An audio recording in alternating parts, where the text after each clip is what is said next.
In this video, we'll be looking at what's new in the SWS Extension 2.10 update.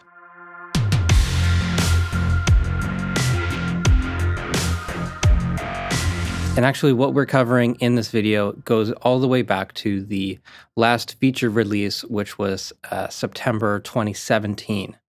Yeah, September 28th, 2017 was the last one. This will be sort of a improvised video. I've kind of gone through this stuff. I've tested some of this. This isn't the full changelog. It's not a full tutorial on everything that is SWS extension, but I'm putting in here as much as I think is relevant and should be of interest to you guys. All right, so let's just start off with installing the SWS extension if you haven't already. And go to sws-extension.org and get this free extension for Reaper, which gives a ton of new actions, functions, all kinds of things that make Reaper better. And you do want to have, as of recording this, it's version 5.965. That's going to be the most compatible with this. So after you download it, you make sure that that file goes into the correct folder, which is the Reaper user plugins folder. So you find your Reaper resources folder, go to user plugins, Reaper SWS extension.dlib goes there. If you don't know how to get to this folder, you go to Reaper, go to the options menu, and click on show Reaper resource path in Explorer/Finder. That's the easiest way to find that folder. Once you have it installed and restart, if you went through that option here, you'll find a new extensions menu, and in here, a lot of the functions from SWS. Not all of them, because a lot of them belong or live in the action list. You can find an about page, Autocolor, which I've featured before, auto render, command parameters, contextual toolbars, QBus generator for making custom headphone mixes, super important if you are working with bands in a studio. Cycle action editor, I've featured so many times. I love that thing. There's the envelope processor, a find tool, groove tool, label processor, all these things. But let's not get sidetracked. There is a lot to cover in here, just going through all the changes. I've talked about SWS so many times on the blog, so check the website or check the or just search my channel for more tutorials on SWS extensions. First thing on the list, Autocolor icon layout. There's a new function to hide a track layout from either the TCP or the MCP just based on its name, which is pretty cool. So let's go to Autocolor icon. I've got this already set up with all my favorite colors and things based on the name. So briefly, if I have something called Vox, it's automatically colored yellow. If I name something synth, turns that color. But what's new is in these TCP layout and MCP layout columns, you can right click and find hide. If I apply this to the synth track, keep an eye on the purple track in my TCP, it's going to disappear. And so that doesn't delete the track, it just hides it. And if I open up my mixer, you can see it's still there. If you want to remove that, we can double click, delete, enter, and now it's back. And the same thing applies to the mixer panel. So we can type it in, or we can, like I showed earlier, right click, select hide, and there it is. There's a couple other small fixes from this. Autocolor layout, the VCA master filter also applies to groups 33 to 64. Before version 5.70, there were only 32 groups in Reaper. So if you're using VCAs that were in groups 32 or higher, or 33 and higher, then the SWS thing wouldn't work when you're using the VCA master filter. There was another change. I don't think I have it on my list, but essentially it was auto layout wouldn't work unless coloring or icon were enabled, something like that. So all of these options are independent. So you don't need Autocolor on if you just want to enable or track layouts. Global notes. Okay, so in the extensions menu, you'll find notes. And so there's track notes. Track 1, when I have this track selected, it's going to show me notes for this track. So this could be like, this is my mix reference.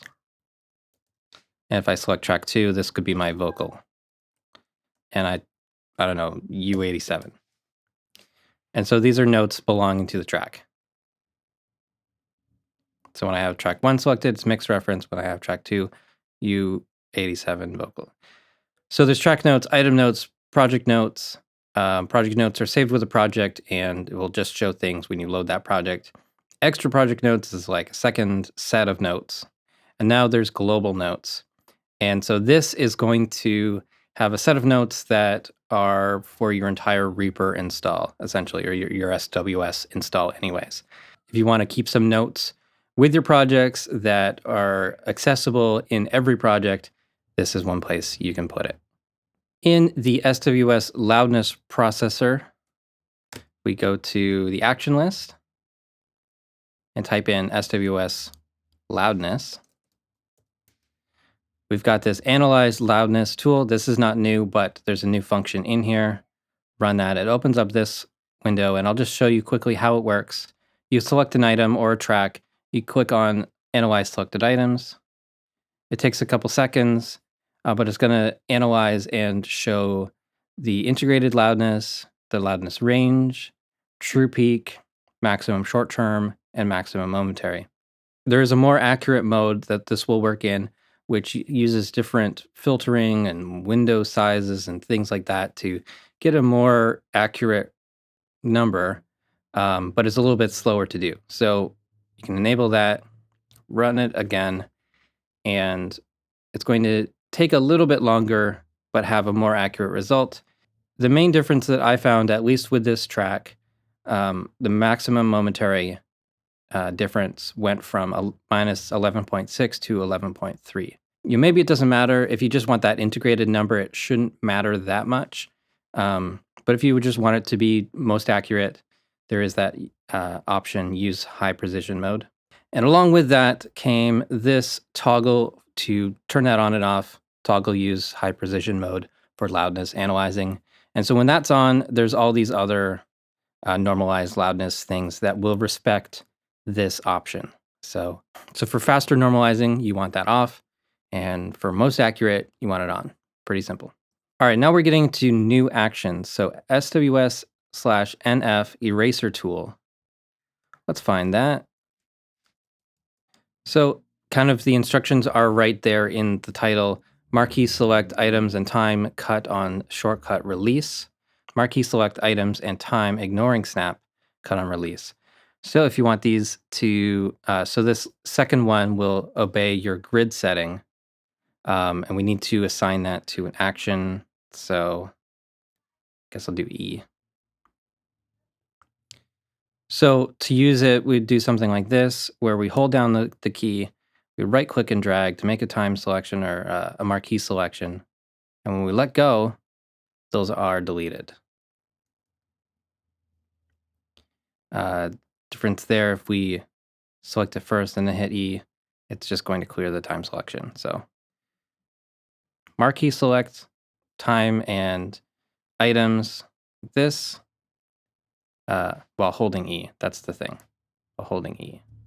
When you let go, they're deleted. Let's do that again while obeying the grid.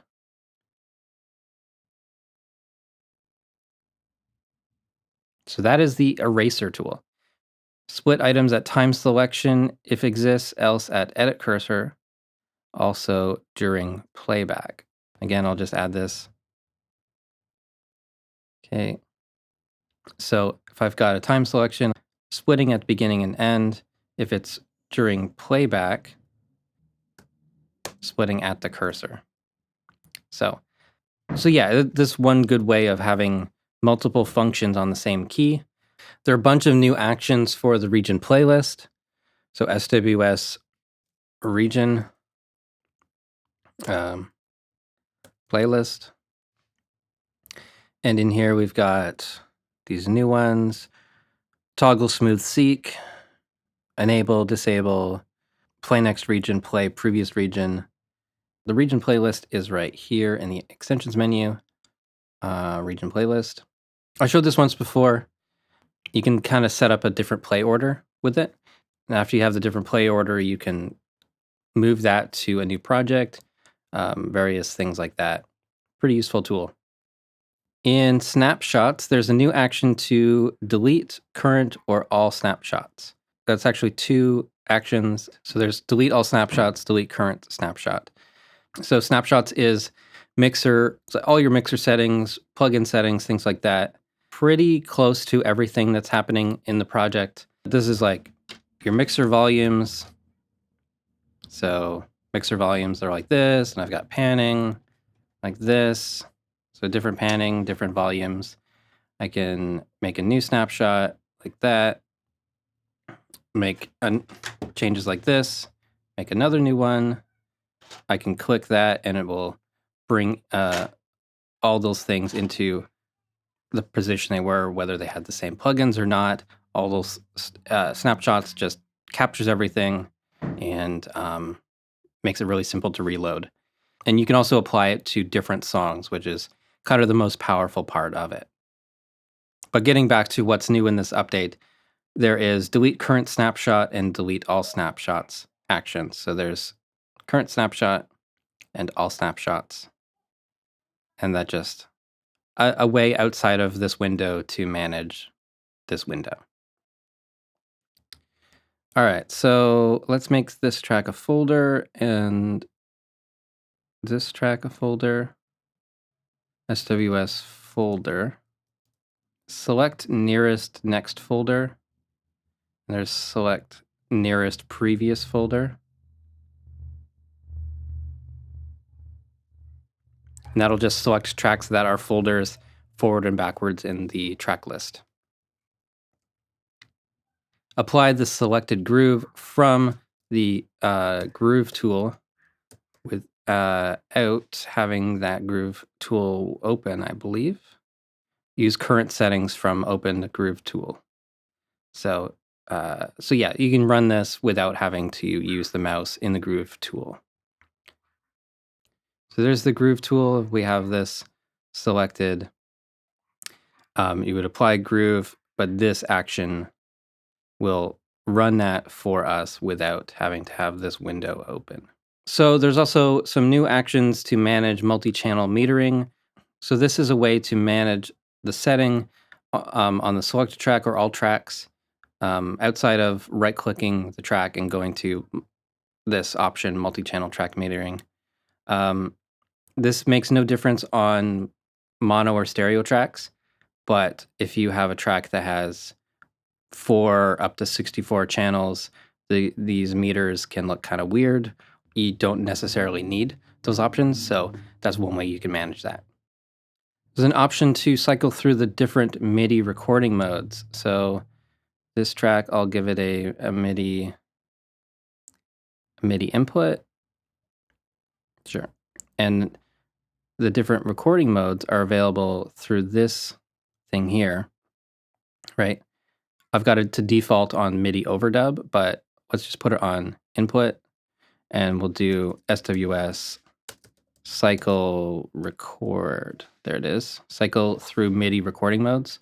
So run this, it goes to record output, run it again. It's on MIDI overdub. Run it again. It's on MIDI overdub replace. All the different MIDI recording modes are available through that action.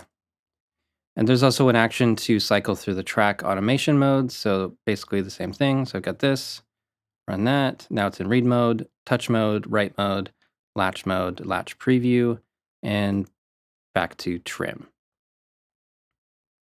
So if I take this item and I put on the take volume envelope and I put in something like this, so you can see the waveform moving, right? There is an action to hide that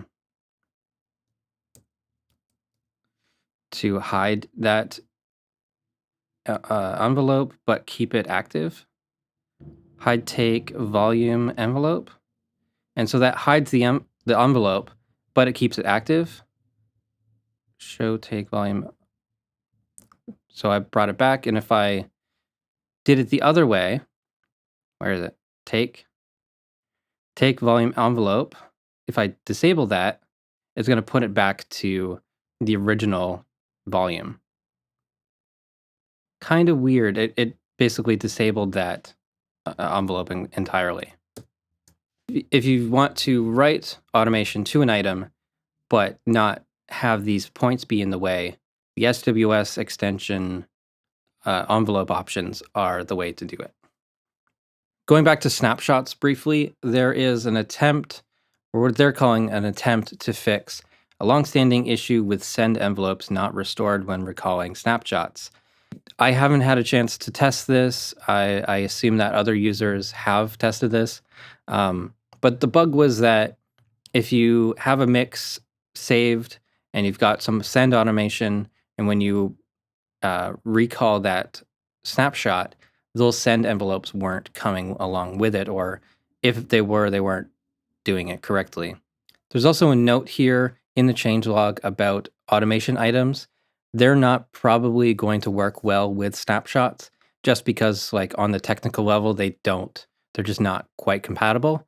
It will remember properties of automation items, but not envelopes within an automation item. So your mileage may vary. Maybe don't use automation items. When using snapshots, you might want to convert those items into track envelopes instead. Just that might be a lot safer for you. But yeah, just something to be aware of. With the copy effects chain, depending on focus, action, if it's a take effects chain, it will copy the effects chain channel count. So it's not going to like default to stereo or anything like that. It's going to keep it 4 channels if it was 4 channels, that sort of thing. Track height actions and vertical zoom actions obey track height locking. So you remember this option, right click, lock track height. So when I'm zooming in and out with the mouse, these 2 tracks are able to expand and shrink, but this one is locked. There are several actions that affect track height, and since Reaper 5.78, when track height locking was implemented, those didn't respect the track lock settings. So now in this new update to SWS, they fixed that, so any of the actions that do affect track height should work with your track lock settings. The SWS quantize actions have been improved to keep the item contents from shifting. This would sometimes happen if the grid line spacing was set to frames, or if the project start time offset was used. There was a bug that would make Reaper crash with the remove all selected envelopes for selected tracks action. If you had the master track selected, that is fixed now. Close all effects chain windows and close all floating effects windows. Actions now work with take effects as well. So if I've got take effects like, sure, recomp, something like that. This is a take effects window. Close all floating effects windows. That also works on take effects. So that's great. So here's an interesting one. SWS S&M float next effects and close others for selected tracks. Now skips over offline effects. So I've got this track selected and I want to float some effects. So there's my reverb, reinsert, another re-EQ. It's then skipped the last one, which was this offline one. So it doesn't open up any offline effects. Action SWS S&M toolbar toggle track envelopes in touch latch right. And now also will work with the latch preview mode. This is an action that should go into a toolbar. And it should give you some feedback, kind of at a glance in a toolbar button, what is happening with that track. So that's going to work with all of the track automation modes now. There are also several actions that have been renamed or renamed and depreciated. So just have a look through the changelog, and if these actions are ones that you use, you might want to just take a note of where these names have changed. So like split at time selection if exists, else at edit cursor is now. Split items at time selection if exists, play cursor during playback, else at edit cursor. I don't think it changed in any way. It's just giving you more information about what it does. And so that's it for the what's new in SWS-Extension 2.10. So that's where I'm going to leave it for today. Thank you so much for watching. Please subscribe to the channel if you haven't already. Follow me on Facebook and Twitter. Support the Reaper blog through Patreon. And visit reaperblog.net for a lot more tutorials.